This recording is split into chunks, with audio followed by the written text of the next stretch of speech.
تو قیامت کے دن کی دہشت اور وحشت کوئی چھوٹی چیز نہیں ہے، مگر اس سے بھی اللہ تعالیٰ ایمان والوں کے گناہوں کو معاف فرما دے۔ پھر نئی چیز جس سے کہ گناہ معاف ہوں گے، شفاعت النبی صلی اللہ علیہ وسلم فی اہل الذنوب یوم القیامہ، قیامت کے دن اللہ کے پیارے حبیب صلی اللہ علیہ وسلم جو اپنی امت کے لیے شفاعت فرمائیں گے، اللہ اس پر بھی امتیوں کے گناہوں کو معاف فرما دیں گے۔ نبی اسلام نے ارشاد فرمایا کہ اللہ رب العزت نے ہر نبی علیہ السلام کو ایک ایسی دعا مانگنے کا اختیار دیا کہ جیسی دعا مانگی جائے گی منوان قبول ہو جائے گی۔ تو انبیاء نے دعائیں مانگی تو صحابی نے پوچھا اے اللہ کے نبی وسلم آپ کو بھی اختیار دیا گیا؟ فرمایا مجھے بھی اختیار دیا گیا۔ اے اللہ کے نبی وسلم آپ نے کیا دعا مانگی؟ فرمایا میں نے کوئی دعا نہیں مانگی، میں نے اس کو ذخیرہ رکھ لیا، قیامت کے دن جب میری گنہگار امت کا حساب ہوگا اس وقت میں وہ دعا مانگوں گا، امت کو لے کے جنت میں جاؤں گا۔ اللہ کے محبوب صلی اللہ علیہ وسلم کو امت سے کتنا پیار تھا۔ کوئی ماں اولاد کے لیے 23 سال نہیں روتی، جوان بیٹا فوت ہو 2-4 مہینے رو کے پھر نارمل لائف ہو جاتی ہے۔ کوئی باپ اولاد کے لیے 23 سال نہیں روتا، اللہ کے پیارے حبیب صلی اللہ علیہ وسلم امت کے لیے 23 سال آنسو بہاتے، رب امتی رب امتی رب امتی دعا مانگتے تھے، لمبے سجدے۔ ام المومنین عائشہ صدیقہ عنہا فرماتی ہیں کہ محبوب صلی اللہ علیہ وسلم کے آنسو جو مصلی پہ گرتے تھے مجھے لگتا تھا کہ بارش کے قطرے زمین کے اوپر گر رہے ہیں، ایسے آواز محسوس ہوتی تھی، اور اتنا لمبا سجدہ ہوتا تھا کہ کبھی کبھی میں اٹھ کے محبوب صلی اللہ علیہ وسلم کے پاؤں کے انگوٹھے کو ٹچ کرتی تھی کہ ابھی جان تو سلامت ہے نا، تب مجھے احساس ہوتا تھا نہیں ابھی تک نہیں، سجدہ لمبا ہو گیا۔ اتنا لمبا سجدہ کس کے لیے؟ اللہ امت کو گناہوں کو معاف فرما دے، امت کے گناہوں کو معاف۔ چنانچہ جب نبی علیہ الصلوۃ والسلام پر آخری یعنی مرض آئی، بیماری کی کیفیت آئی، تو اللہ کے حبیب صلی اللہ علیہ وسلم کو بخار بہت تیز ہو گیا تھا، اور جو مسجد میں آخری مرتبہ لائے تھے تو 2 آدمی تھے، ایک ادھر تھا ایک ادھر تھا، اور اللہ کے حبیب صلی اللہ علیہ وسلم نے ان کا سہارا لیا تھا اور بہت مشکل سے چل کے تشریف لائے تھے۔ یہ آخری نماز، پھر واپس تشریف لے گئے، بخار اور تیز ہو گیا۔ سیدہ عائشہ صدیقہ عنہا فرماتی ہیں کہ میں نے اوپر کپڑا سا ڈال دیا، کپڑے کے اوپر سے مجھے گرمی محسوس ہو رہی تھی، میں نے پانی کا ایک پیالہ پیش کیا، اللہ کے حبیب صلی اللہ علیہ وسلم پانی کے پیالے میں ہاتھ مبارک ڈالتے تھے اور اپنے چہرے پہ لے رہے، اور جسم تھا کہ جیسے کوئی گرم چیز میں سے گرمی نکل رہی ہوتی ہے، اس طرح وہ بخار سے دہک رہا۔ فرماتی ہیں کہ مجھے محسوس ہوا کہ یہ تو بہت تیز بخار ہے، کبھی ایسا نہیں دیکھا۔ تو میں نے پوچھا اے اللہ کے حبیب صلی اللہ علیہ وسلم بخار ایسا تو کبھی نہیں دیکھا، اتنا زیادہ تیز، اتنا زیادہ تیز۔ نبی علیہ السلام نے فرمایا عائشہ مومن کو سکرات موت کے وقت جو تکلیف ہوتی ہے اس پر بھی اس کے گناہ معاف ہوتے ہیں۔ میں نے اللہ سے یہ دعا مانگی تھی، اللہ جب میری سکرات کا وقت آئے تو مجھے تکلیف زیادہ دے دینا، اور اس کے بدلے اللہ میری امت کے گناہوں کو معاف فرما دیتا۔ عائشہ یہ وہ سکرات ہے جس کی وجہ سے مجھے تکلیف بہت ہے، اللہ کے محبوب صلی اللہ علیہ وسلم کو اتنی تکلیف ہو رہی تھی۔ اتنے میں اطلاع ملی، دروازہ کھٹکھٹایا گیا، پوچھا کون؟ جواب ملا جبریل علیہ السلام اور اسرائیل علیہ السلام اجازت مانگتے ہیں آنے کی۔ نبی علیہ السلام نے فرمایا جبریل اندر آ جائیں، تو جبریل آئے۔ اے اللہ کے حبیب صلی اللہ علیہ وسلم اللہ نے آپ کو یاد فرمایا ہے۔ نبی علیہ السلام نے فرمایا جبریل اللہ تعالیٰ سے پوچھ کے یہ پہلے بتاؤ میرے بعد میری امت کا کیا حال ہوگا، پہلے پوچھ کے بتاؤ۔ جبریل علیہ السلام نے اللہ تعالیٰ سے پوچھا، رب کریم نے کہا فرمایا میرے محبوب سے جا کر کہہ دو اے محبوب آپ کے بعد آپ کی امت کو تنہا نہیں چھوڑیں گے۔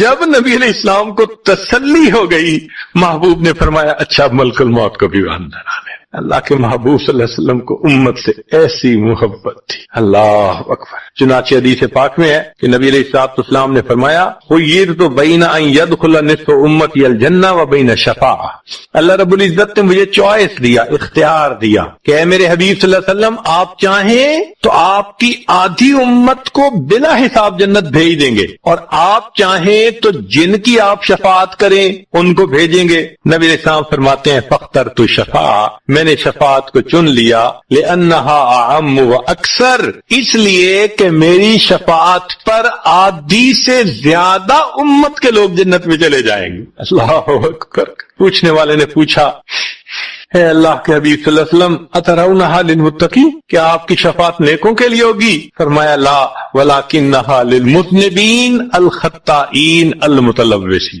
نہیں میری شفاعت میرے امت کے گناہگاروں کے لیے ہوگی۔ اللہ کے حبیب صلی اللہ علیہ وسلم کی شفاعت کا نصیب ہو جانا یہ بھی گناہوں کی بخشش کا سبب ہے۔ مگر شفاعت کس کو نصیب ہوگی اس کی بھی تفصیل سن لیجئے۔ کچھ لوگ ہوتے ہیں سنت کو دیکھتے ہیں ان کا دل خوش ہو جاتا ہے، وہ سنت رکھنے والے کو انکریج کرتے ہیں، اس کو مورل سپورٹ دیتے ہیں، نہیں تم نے اچھا کیا۔ اور کچھ وہ ہوتے ہیں کہ جو دیکھتے ہیں چہرے پہ سنت سجی، کیا ملا بن گئے، کیا تم نے چہرے پہ کر لیا۔ علماء نے لکھا جس نے سنت کو دیکھ کر ناگواری کا اظہار کیا اس نے اپنے آپ کو شفاعت سے محروم کر لیا۔ یہ نہیں ہے کہ ہم سنت کا مذاق بناتے پھریں اور ہمیں شفاعت نصیب ہوگی، نہیں، احترام ہو دل میں سنت کا۔ نبی علیہ الصلوۃ والسلام کی ایک ایک سنت پہ قربان ہو انسان، جب یوں محبت ہوگی تو پھر نبی علیہ الصلوۃ والسلام کی شفاعت بھی ان کے لیے۔ 10واں سبب جس سے کہ گناہ معاف ہوں گے، رحمت اللہ وعفوہ ومغفرتہ بلا سبب من العباد۔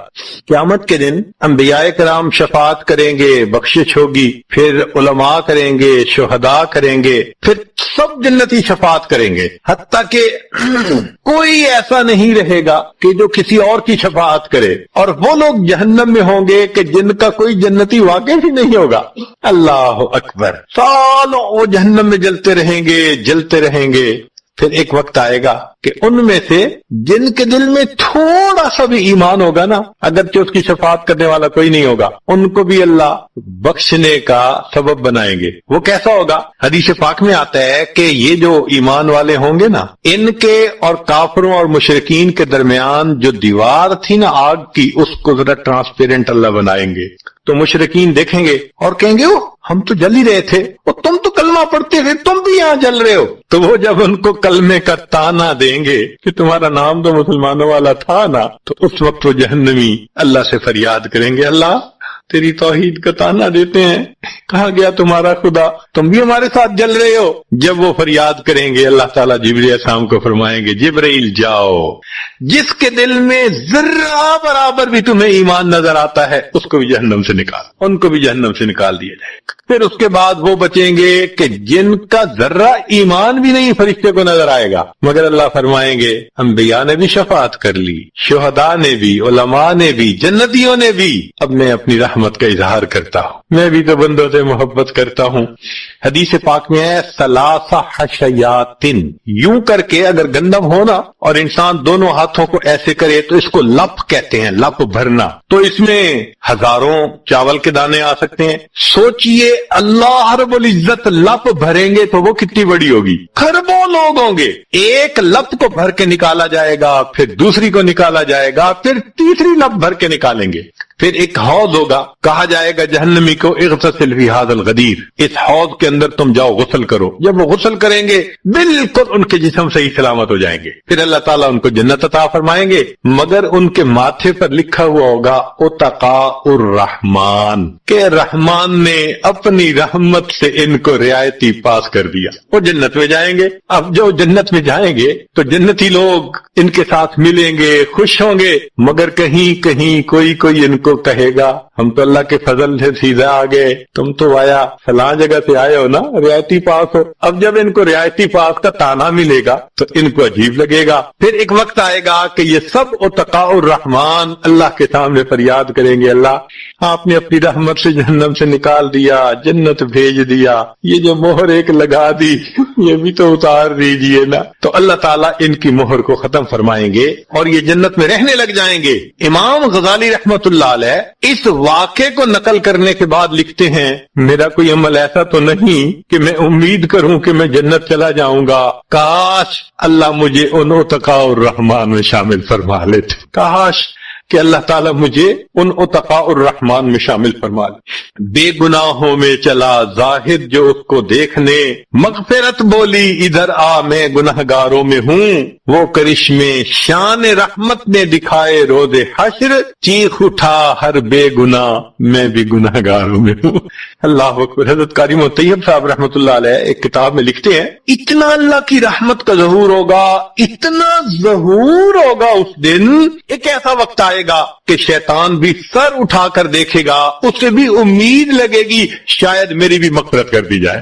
وَكَانَ بِالْمُؤْمِنِينَ رَحِيمًا، اللہ تعالیٰ قیامت کے دن اپنی رحمت کا اظہار فرمائے۔ اللہ کرے قیامت کے دن اللہ کی رحمت سے ہمارا کام بن جائے۔ اللہ تعالیٰ ہمیں اپنے گناہوں سے سچی توبہ کرنے کی توفیق عطا فرمائے۔ ہمیں اپنی اوقات کا پتہ نہیں کہ کتنے کمزور ہیں، حالات کو بدلنے کی کوشش میں لگے ہوئے ہیں۔ بھئی حالات کا بنانے والا، بھیجنے والا اللہ رب العزت ہے، وہ مغیر الاحوال ہیں، جب چاہتے ہیں حالات کو جیسا چاہتے ہیں بدل دیتے ہیں۔ تو یہ تو حکم پروردگار کا ہوگا تب بدلیں گے۔ دنیا کے کہنے سے حالات بدلتے تو دنیا جنت نہ بن جاتی، ہر بندہ اپنی من مرضی کی زندگی گزار رہا ہوتا۔ تو ایک ترتیب ہے اللہ رب العزت کے ہاں، چنانچہ ہمارے مشائخ نے 4 باتیں کہی ہیں لوہے کی لکیر، جب آزمائیں گے ان باتوں کو کھرا پائیں گے۔ پہلی بات کہ جو شخص اپنے اعمال کو سنوار لیتا ہے اللہ تعالیٰ اس کے حالات کو سنوار دیتے ہیں۔ جو شخص اپنے اعمال کو سنوار لیتا ہے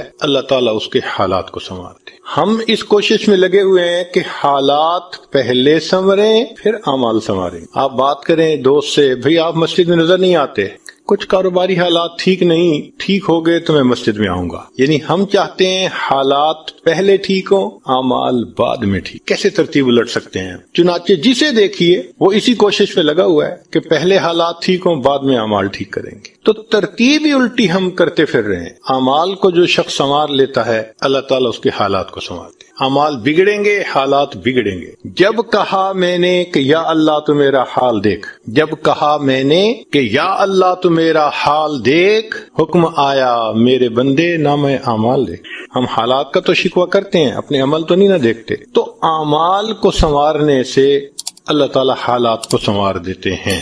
ہم اپنے اندر تقوی اور صبر و ضبط پیدا کریں، اللہ رب العزت ہر دور اور ہر زمانے میں تقوی اور صبر والے بندے کو فرش سے اٹھائیں گے، عرش کے اوپر بٹھائیں گے، تخت کے اوپر بٹھائیں گے۔ اب تقوی اور صبر کی طرف تو ہم آتے نہیں، چاہتے ہیں زندگی تو رہے جیسے ہم گزار رہے ہیں، حالات سیدھے ہو جائیں۔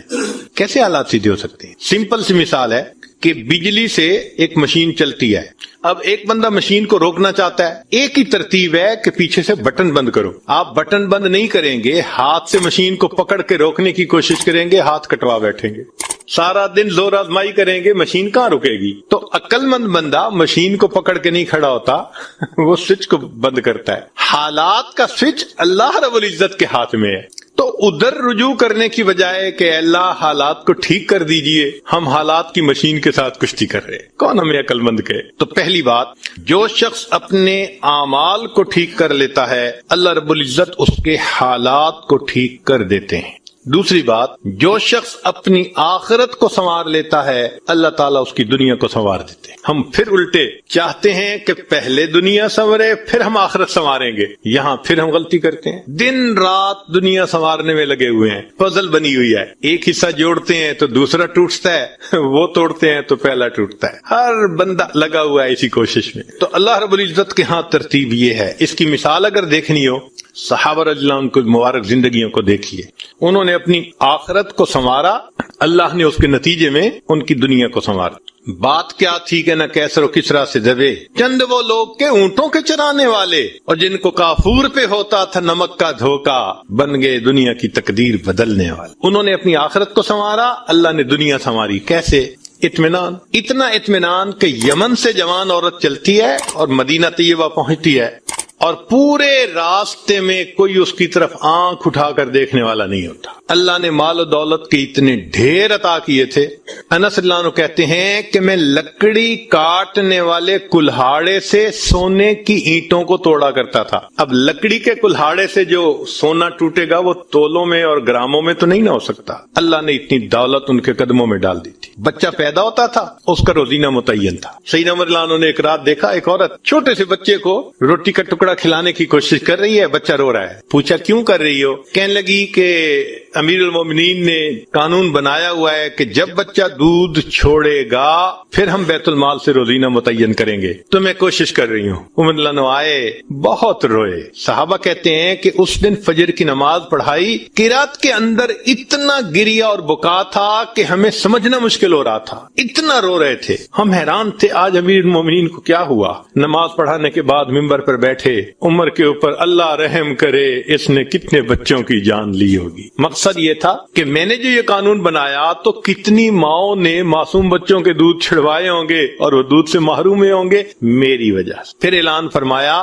کوئی ماں بچے کو دودھ جلدی مت چھڑوائے، جس دن بچہ پیدا ہوگا اسی دن بیت المال سے وظیفہ متعین کر دیا جائے. آج سے 1400 سال پہلے. تو انہوں نے اپنی آخرت کو سنوارا، رب کریم نے اس کے بدلے ان کی دنیا کو سنوار دیا. قرآن مجید میں اللہ تعالیٰ فرماتے ہیں وَلَوْ أَنَّ أَهْلَ الْقُرَىٰ آمَنُوا وَاتَّقَوْا، اگر یہ بستی دیسوں والے ایمان لاتے، تقوی کو اختیار کرتے، لَفَتَحْنَا عَلَيْهِمْ بَرَكَاتٍ مِّنَ السَّمَاءِ، ہم ان کے لیے آسمان سے برکتوں کے دروازے کھول دیتے. تو ترتیب یہی ہے کہ جو آخرت کو سنوارتا ہے اس کوشش میں لگتا ہے، دنیا اس کا سایہ ہے. اللہ دنیا کو خود بخود سنوار دیتے ہیں، الگ سے محنت نہیں کرنی پڑتی. مثال کے طور پہ جو بندہ سچ بولتا ہے تجارت میں، اللہ تعالیٰ اس کی تجارت کو خود سنوار دیتے ہیں. قسم اٹھا کے یہ بات کہی جا سکتی ہے کہ سچ بولنے والا تاجر کبھی مفلس نہیں ہو سکتا. پاسبل ہی نہیں کہ سچ کی بنیاد ہو اور اس میں برکت نہ ہو. تو دو باتیں ہیں، جو شخص اپنے اعمال کو سنوارتا ہے اللہ تعالیٰ حالات کو سنوار دیتے ہیں، جو اپنی آخرت کو سنوار لیتا ہے اللہ تعالیٰ اس کی دنیا کو سنوار دیتے ہیں. ہارون رشید اپنی کھڑکی میں سے نیچے دیکھ رہا ہے، مسجد کے دروازے پر امام ابو یوسف رحمۃ اللہ علیہ تشریف لا رہے ہیں اور ان کے پیچھے دو شاگرد ساتھ ساتھ جڑے ہوئے ہیں. دونوں چاہتے ہیں کہ میں جوتے اٹھاؤں، ہر ایک اس کوشش میں ہے. جب امام ابو یوسف رحمۃ اللہ نے جوتے اتارے تو ان میں سے ایک بچے کا ہاتھ ایک جوتے پہ پڑا، دوسرے کا ہاتھ دوسرے جوتے پہ پڑا. دونوں نے ایک ایک جوتا اٹھا لیا. پھر انہوں نے فوراً آپس میں یہ طے کر لیا کہ ایک نے کپڑا بچھایا رومال، ایک نے بھی جوتا ڈالا، دوسرے نے بھی اس میں ڈال دیا. ایک نے ایک طرف سے پکڑ لیا، دوسرے نے دوسری طرف سے، کہ دونوں کو جوتے اٹھانے کا اجر مل جائے. حضرت آگے جا رہے ہیں اور پیچھے دو طالب علم اس طرح جوتے لے کے جا رہے ہیں کہ رومال کے اندر جوتے ہیں، ایک نے بھی پکڑا ہوا ہے دوسرے میں پکڑا. ہارون رشید نے دیکھا تو ٹھنڈی سانس لی. بیوی نے پوچھا ہارون رشید کیا ہوا؟ کہنے لگا یوں تو دنیا ہمیں بادشاہ کہتی ہے، ہمارے جوتے اٹھانے کے لیے بھلا کون جھگڑتا ہے. یوں تو دنیا ہمیں بادشاہ کہتی ہے، ہمارے جوتے اٹھانے کے لیے بھلا کون جھگڑتا ہے. جو آخرت سنوارتا ہے اللہ ایسے دنیا سنوارتے ہیں کہ دنیا جوتے اٹھانے کے لیے جھگڑتی ہے. تو فرمایا کہ جو اپنی آخرت کو سنوار لیتا ہے اللہ تعالیٰ اس کی دنیا کو سنوارتے. چنانچہ ایک سیاح ہندوستان آیا گھومنے پھرنے کے لیے، اجمیر شریف بھی گیا. وہاں اس نے حضرت خواجہ معین الدین چشتی اجمیری رحمت اللہ علیہ کے مزار پہ دیکھا مسلمان بھی آ رہے ہیں اور ہندو بھی آ رہے ہیں اور سکھ بھی آ رہے ہیں. اللہ کی شان، اللہ رجوع دے دیتا ہے نا، سبھی آ رہے ہیں دعائیں مانگ رہے ہیں. تو وہ بڑا حیران کہ ہر کمیونٹی کے لوگ آ رہے ہیں، ہر مذہب کے لوگ آ رہے ہیں. تو جب واپس گیا تو بیوی نے پوچھا کہ بتائیں آپ نے کون سی انوکھی چیز وہاں دیکھی؟ تو اس نے کہا ہاں میں نے ایک چیز انوکھی دیکھی کہ ایک شخص قبر میں لیٹا ہوا تھا مگر لوگوں کے دلوں پر حکومت کر رہا تھا. ایک شخص قبر میں لیٹا ہوا تھا مگر لوگوں کے دلوں پہ حکومت کر رہا. اللہ تعالیٰ یوں دنیا سنوار. تو دو باتیں، جو شخص اپنی اعمال کو سنوار لیتا ہے اللہ تعالیٰ اس کے حالات کو سنوار دیتے ہیں، اور جو شخص اپنی آخرت کو سنوار لیتا ہے اللہ تعالیٰ اس کی دنیا کو سنوار دیتے ہیں. تیسری بات کہ جو شخص اللہ رب العزت سے اپنے تعلق کو سنوار لیتا ہے اللہ مخلوق سے اسے تعلق کو سنوار دیتے ہیں. آج ہم چاہتے ہیں چچا راضی ہو جائے، پھپھو راضی ہو جائے، بہن راضی ہو جائے، اور عجیب بات ہے یہ رشتہ داریوں کے معاملے ہیں ہی ایسے، کھاؤں کی در کی چوٹ بچاؤں کی در کی چوٹ. سمجھ نہیں لگتی کہ سب کو کیسے راضی کیا جائے. انسان حیران ہوتا ہے اور جی ہم تو سب کے ساتھ اچھا کرتے ہیں مگر پتہ نہیں رشتہ دار ہم سے راضی نہیں ہوتے. اس کے پیچھے بھی راز ہے. کیوں کہ ہم نے اللہ سے اپنے تعلق کو تو سنوارا نہیں ہوتا، مخلوق سے تعلق کیسے سنورے گا. تو فرمایا کہ جو شخص اللہ رب العزت سے اپنے تعلق کو سنوار لیتا ہے اللہ تعالیٰ مخلوق کے ساتھ اس کے تعلق کو سنوار دیتے. اگر اس کی مثال دیکھنی ہے تو نبی علیہ الصلوۃ والسلام کی مبارک زندگی کو دیکھیے، ایک وہ وقت بھی تھا کہ جب اپنے رشتہ دار نبی علیہ الصلوۃ والسلام کو تکلیف پہنچاتے تھے، آپ بازار میں آگے آگے دعوت کا کام کرتے تھے اور پیچھے آپ کا چچا ابو لہب لوگوں کو کہتا تھا کہ یہ شخص غلط بیانی کر رہا ہے، تم اس کی بات مت ماننا، اپنے مخالفت کرتے تھے۔ ایک وہ وقت بھی تھا، پھر ایک وہ وقت آیا کہ جب اپنوں نے مکہ مکرمہ میں جینا تنگ کر دیا اور نبی علیہ الصلوۃ والسلام نے بیت اللہ کو دیکھ کر کہا، بیت اللہ میں تجھے کبھی نہ چھوڑتا مگر مکہ کے رہنے والے مجھے یہاں بسنے نہیں دیتے۔ مبارک آنکھوں میں آنسو تھے اور اللہ کے حبیب جدا ہو رہے تھے۔ پھر کیا ہوا؟ 10 سال کے ہی عرصے میں حالات نے وہ پلٹا کھایا کہ جب آپ آ کر فاتح مکہ بن کر بیٹھے تو وہی قریش تھے جو قدموں میں آ کر پڑ گئے اور انہوں نے آپ کی غلامی اختیار کر لی۔ ہندا نے کہا، جتنے خیمے دنیا میں تھے سب سے زیادہ آپ کے خیمے سے مجھے نفرت ہوا کرتی تھی، آج جتنے خیمے ہیں سب سے زیادہ محبت مجھے آپ کے خیمے سے۔ اللہ اکبر کبیرہ۔ تو جو شخص اللہ سے اپنے تعلق کو سنوار لیتا ہے، اللہ مخلوق سے اس کے تعلق کو سنوار دیتے۔ فضیل بن عیاض رحمۃ اللہ علیہ فرماتے ہیں، مجھ سے جب بھی اللہ تعالیٰ کی نافرمانی ہوئی،